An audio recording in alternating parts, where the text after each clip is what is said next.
and would like to welcome all of you to Stay Connected. This is a series sponsored by the three organizations that are the coordinating groups that put on the annual after-school conference here in Nebraska. And I'm Jan Handa. I'm with 21st Century Community Learning Centers, filling in for Kim Larson today. And one of the other partners would be Beyond School Bells. And then last but certainly not least is our partnership with 4-H Extension. And they are going to be our featured guest today for today's webinar. As I said, I am recording, so we'll just go ahead and get started. What they're going to be talking to us about today is click to science. Sorry, I'm so used to click to science, click to computer science. And we're looking really forward to that conversation. So Saundra, I'm going to turn it over to you. Thanks, Jan. I just wanted to do a quick reminder before Tracy and I get started that if you attended the conference in September and haven't had a chance to fill out the evaluation form, you can still go to our website and do that. And we are just getting started on planning for the 2023 conference in Omaha. So we encourage you to give us your feedback and let us know what you'd like to see at the next year's conference. You can also download your certificate of participation on this site if you need that for professional development for yourself or your team. So it's a good resource to remember that it is there for you. Tracy and I are here today to talk about some new resources, things that are opportunities that are coming up with Nebraska 4-H. We're focused on our STEM programming today, but there's a lot of resources there to support you in your program. And I want to share with you a little bit about what is driving us and what we're doing right now. I am Saundra Frerichs. I'm a science education specialist with the 4-H team. And Tracy, you want to introduce yourself too? Sure. I'm Tracy Prachel. I'm an extension educator at the Nebraska State 4-H office. And we're going to start today by sharing a little bit about the new strategic direction that has been set for Nebraska Extension. We just started on this new direction in October. It's not really different from what you've seen before from Nebraska Extension, but I wanted to let you know what we're doing and where we're going, because you are the partners that really help us do that. And then we'll share with you some of the new resources that are available. These are the big three purposes that are going to be directing our work. These are critical issues that we believe we can contribute to at Extension and that will help Nebraskans thrive. And the three are strengthen Nebraska's agricultural and food systems. And we want to work on this to ensure that all Nebraskans have access to safe, healthy, and affordable food. And a second one is enhance the health and well-being of all Nebraskans. Nebraska Extension partners across the state with lots of different organizations that are focused on health and well-being and really working to bring those efforts to everyone in Nebraska. And then our third one is to inspire Nebraskans in their community. And that's really where the bulk of the work that Tracy and I are doing falls in this area, where with 4-H and other community-based organizations, we are really trying to help communities to thrive and to contribute to the success of the whole state. And part of that is encouraging and supporting our young people to grow and thrive and reach their full potential in Nebraska. That's what our work focuses on, but we also have other programs in Extension like the Rural Prosperity Nebraska team that are really focused on supporting rural communities and reimagining their futures and developing leadership in those rural communities. So in all of these, we really want to lead the charge in Nebraska and provide opportunities. Our work in 4-H focuses on the youth of Nebraska and ensuring that youth from every background and every part of the state are able to discover their spark and claim their future here in Nebraska.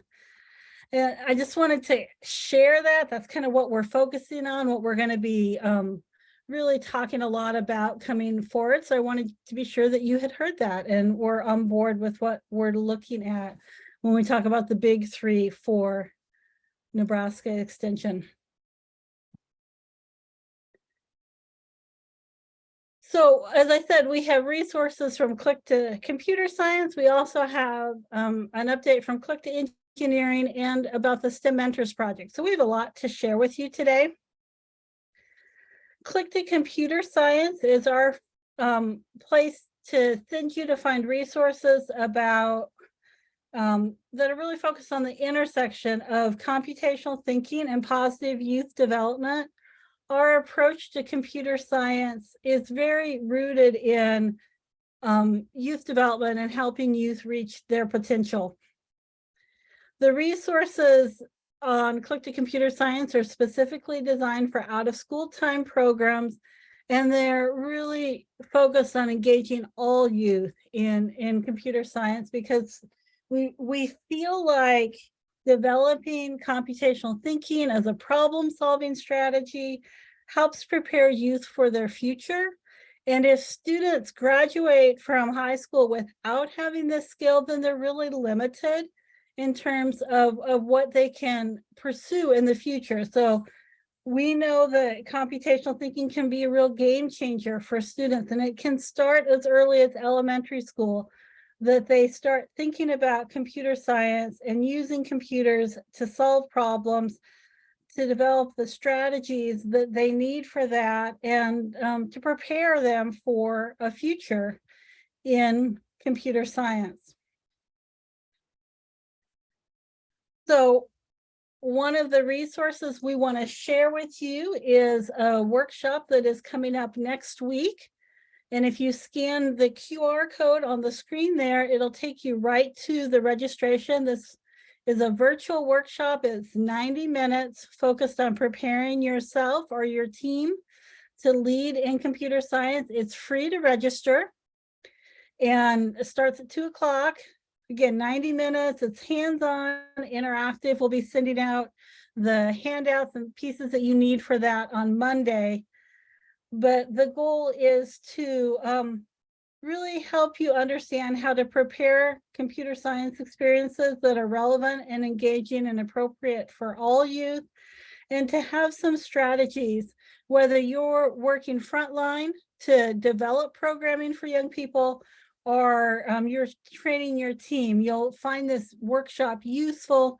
And if you want to take some of those pieces from the workshop and do a training for your own staff, we'll help you do that or share with you how you can have somebody from the Click to Computer Science team help you with that if you are looking for that. I will put the registration link in the chat too, so that if it's easier for you to click on it in the chat, you can do that.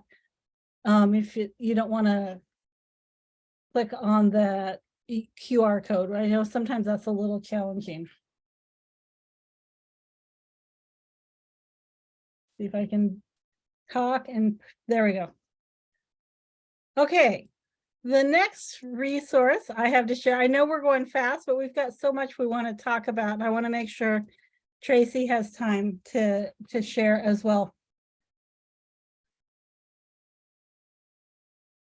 This is a graphic that I copied actually from our neighbors in Kansas, but I really like how it captures the fun and the magic that can happen around 4-H computer science programs.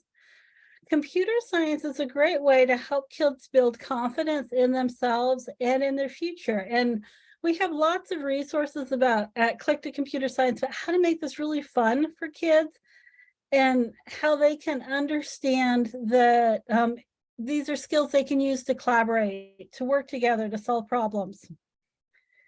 We have quick start training pathways that can help if you're planning a training. We have lots of videos where you can see the skills in action. And we have support designed specifically for volunteers. If you have people coming into your program who are leading computer science and need a little bit more background on working with kids.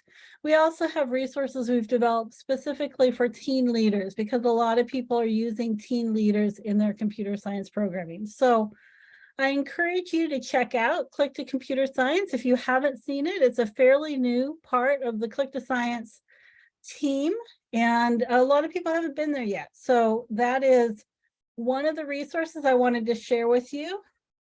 The other one is Click to Engineering, which is our brand new website that just launched this year.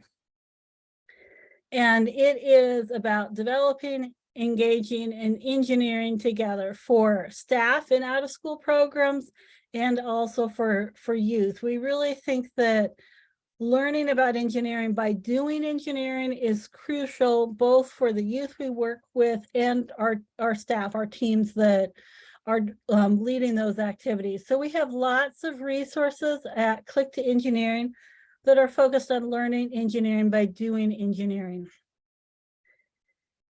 The mission here really is to transform how engineering is taught in out-of-school time. And we do that through videos, through professional development, and through all the resources that we provide on the website that are focused on 10 practices for developing an engineering mindset.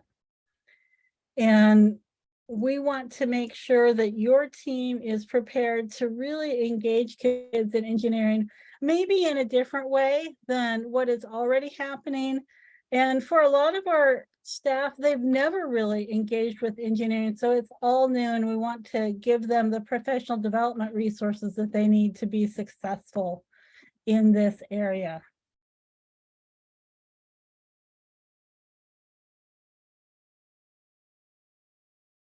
We have a new professional development opportunity coming up for Click to Engineering as well. It is our community of practice. These community of practice are 4 sessions that are each 75 minutes long, a little over an hour, that focus on different practices of engineering. And the next community of practice will start on February 1st. Again, you can scan this QR code to sign up now for the Click to Engineering community of practice. We will be focusing on using a systematic engineering design process, understanding how engineers work together in teams and collaborate, helping youth develop an engineering identity, and on inclusion in engineering and how we can help all young people see that there's so many different opportunities in engineering that they can take advantage of. We want them to see how broad that field is.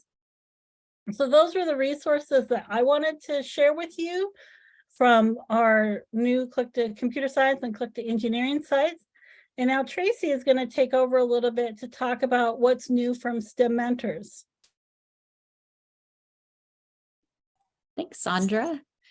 As Saundra mentioned, I'm Tracy Prachel. I work at the State 4-H office. A project that we work together on is a program called STEM Mentors. And STEM Mentors actually began back in 2018, but it continues to change and evolve as we learn about the program, about the needs of after-school sites across the state, and how we can work with a great resource that we have here at UNL is our college students that are here on campus. So the program continues to be refined and to be updated throughout those years. STEM Mentors is a program that's really designed to address some of the challenges that after-school professionals face in delivering those high-quality STEM experiences. As Saundra mentioned, with some of the pieces around Click to Engineering, Click to Computer Science, not everyone is comfortable in leading activities and leading youth in the area of science. So with that in mind, STEM Mentors really provides that equal access to STEM teaching and learning. We know that some sites across the state are not close to professionals that potentially have interest or time to share their expertise in the area of science with after school students. So that is one of the barriers that we see and that STEM Mentors addresses. We're also discovering that, redesigning those lessons to promote intentional play and risk taking is so important. The design process, the redesign, if you're not able to fail in some of those experiences in after school, it's difficult to fail in other places as well. So teaching that's, an important part of the learning process. Especially with the area of design and science. So that's another challenge that we see and that STEM Mentors addresses. We know that starting STEM experiences early, oftentimes in those early elementary grades, the first and second grade, is so important, but also continuing those on in the upper elementary and middle school timeframes. So having that early exposure to STEM topics and creating that spark, in 4-H we refer to sparks as those interest areas of 4-Hers and youth that we work with. But creating those sparks in the area of science is one of the challenges that's we know exists and that STEM Mentors addresses. And then finally, reducing the silos between STEM topics, seeing the crossover of how what they're learning in one area might be able to be applied to another area. That's another challenge that we know exists and that STEM Mentors really focuses upon addressing. So we take all of those challenges and how do we re-envision what this after school learning space looks like, especially with distance education in mind and having our mentors and university students here at UNL. How can they build connections? So on this screen, you're going to see on the left-hand side, there's a model of how this looks. We have our UNL student on the right side of the screen where they are actually leading and teaching from campus, which is pretty cool to think about, that they are attending the university, attending classes in a variety of topic areas and with different majors, and they're connecting and building relationships with youth across the state. And it varies, again, how that works depending upon the course that's selected and on the age group. But then on the left-hand side, you'll see that the youth are joining from their after-school program. There is a site coordinator or a frontline staff member that assists with some of the preparation needed for the delivery of STEM Mentors, locating some of those supplies, the classroom management, bringing up the Zoom or the technology that we're using at the time in order to bring that UNL student into that after-school environment. So that's a little bit of how STEM Mentors looks. There's a variety of topics that are addressed within the courses each semester. This following spring, we're going to have courses that are focused upon robotics, digital storytelling. We've also had artificial intelligence and machine learning, and those are topic areas that not everyone's comfortable in leading or teaching or knows a lot about. So the courses are created in a Canvas course that our UNL student has access to and uses those lesson plans that are designed for the format shared on the screen. We actually are switching that from a 6-week course to a 4-week course. Again, one of the things that we're discovering and learning is how do we capture those youth in that amount of time into a shorter course. But it's a 4-week course experience, 2 days a week, 75 minutes a day. Those courses will be offered in the spring semester between February 20th and April 21st. And I'll share a link here in a little, actually, Saundra's got it in the chat. Perfect. Thanks, Saundra. That takes you to a site that provides additional information regarding the timeframes on our particular offerings for the spring semester. If you're interested in participating, and I do see some past participants on the session today, so that's exciting. We encourage you to complete the registration form. The registration form won't be available until around November 14th, so about a week and a half. And the registration form will be up there. It allows us then to take the course that you're interested in, the days and the weeks that you would like to offer the session to your after school participants. And then we match those with UNL students that are interested in leading this course and have an interest in youth and education and science. We match those groups together. The cost of STEM mentors is in the $500 range. There's opportunities for financial support. And we are actually, one of the things that we're working on is developing some classroom kits or robot kits of tablets, really trying to make it as simple as possible. We know it's a challenge.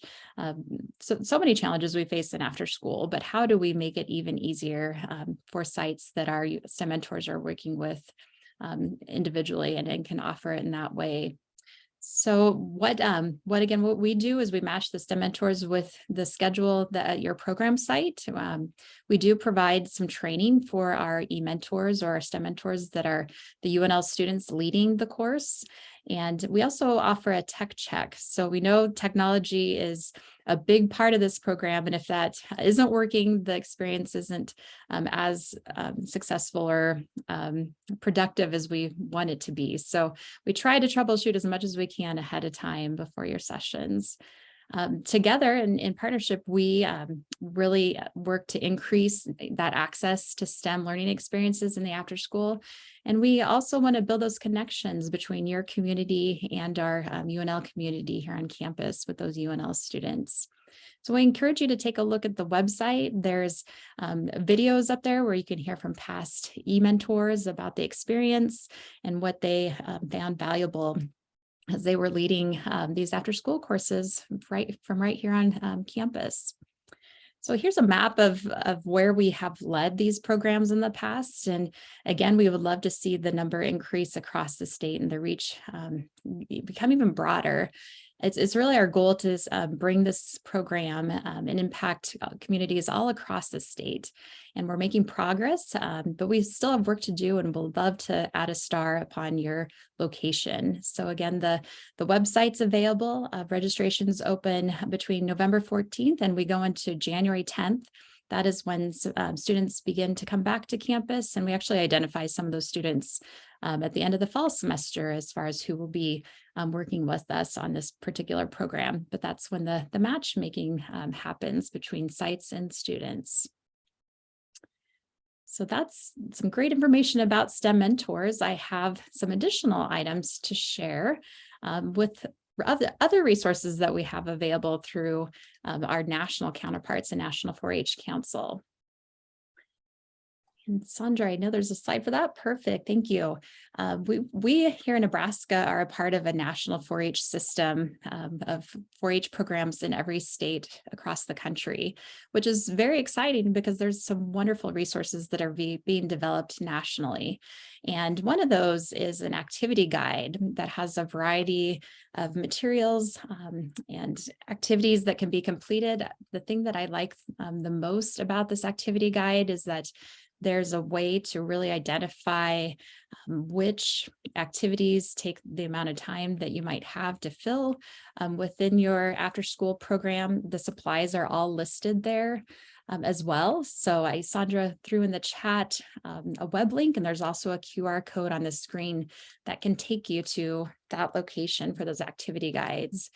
National 4-H really continues to build upon the materials that they are making available to youth and those that work with youth across the country. So I'm also going to throw in the chat another web link to something that's called 4-H at Home. This activity guide is possibly housed there as well, but National 4-H is continuing to figure out how to provide those resources to those, again, that work with youth in an easy, simple format. The activity guide that has the QR code also has some additional web links that take you to activity sheets. It's really a one-stop shop for some of these topics, which again range in variety. Many are focused upon science, but then there's healthy living and a variety of other topics that focus upon careers within that 4-H at Home section. The 4-H at Home is going to be rebranded here after the first of the year. You might hear your 4-H friends refer to something called Clover. National 4-H is really working to refine the access to that site and the branding as well. So Clover will be something that we are using and most likely promoting to all after-school professionals across Nebraska and the country as well. So at this time, I'd welcome any questions about STEM mentors. Again, anything related to our national 4-H materials and resources. I'm sure Saundra would be willing to answer questions regarding any of our Click products as well. You can also put your question in the chat if that's more comfortable. I wrote down a couple of questions for you guys. First thing is we will make sure we revise the information on our website so that we're including the STEM mentors, that all the topics that you guys spoke about, and we can put those QR codes online as well. So many great opportunities for our programs to check out. Saundra, I guess for you, my question would be, what sort of experience with computer science or background would a informal educator that was going to lead one of those Click to computer science clubs, what would they need to be able to do that? We're really trying to design all those resources so that you don't have to have any experience with computer science to step into them. We work with a lot of partners who are doing really good design work. Code.org and CS First are both examples where they, Scratch is another one, where they have a lot of videos that kind of take you step by step through it. You can even play the videos for the kids. And really your role is to be the facilitator for them, but the information that you need is really embedded in those resources, because we don't expect the people who are working in our after school programs to have that expertise. But we also have resources that are designed on the flip side of that, where people who are coming into your program where they maybe have a good background in the computer science, but they're not real great at working with your kids.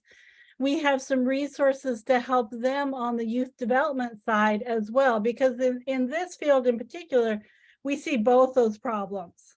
People who know the computer science but are not real great with our kids, or people who really understand kids but don't have a strong confidence in computer science. So we try to address both of those. Great, thanks. And Tracy, I've got a question for you on your STEM mentor program. Mm-hmm. The 4-week, it's a 4-week program, 2 days a week for 75 minutes. And my question would be, do the programs that participate, do they have some flexibility in the time of day that 75 minutes, when it starts and ends? Great question. We really hire our students based upon their availability in that late afternoon time frame. So we focus upon, and again, we know there's time zone considerations that need to be made as well. We focus though, however, between that 3 to 6 p.m. time frame. So trying to catch both time zones. And we do offer some flexibility on which weeks are selected too. So it wouldn't necessarily need to be 4 consecutive weeks. We know that things come up, there's snow days, or your team might make it to state basketball, which is super exciting as well. So we do try to work with our sites as closely as we can to make it a great experience for everyone. Does anyone else have any questions for Saundra or Tracy? Well, I just want to really thank you guys for the time spent with us today. You've got some exciting resources there, really great information that we'll make sure we get that out to the 21st centuries. But we also always want to make people aware that these are available to after-school programs in other locations, other formats. You don't have to be a 21st century grantee to participate. So I do encourage you to all check it out. I'll put this into the chat. We will be doing a Stay Connected 2 weeks from today. And we will have our partner, as I mentioned, from Beyond School Bells at Nebraska Children Families Foundation. They have some funding opportunities for some specific purposes. I think there are about 4 to 5 different club opportunities that they have some grant funding available for, and they're going to join us and share that information out with all of you. So we hope you'll join us live. If that's not possible, you can always go on the Stay Connected website, and we have all the archived prior recordings available there, along with other information that you may need, contact information and so on. So Thank you all for joining us today, and we hope you have a good day. Thanks, everyone. Thank you.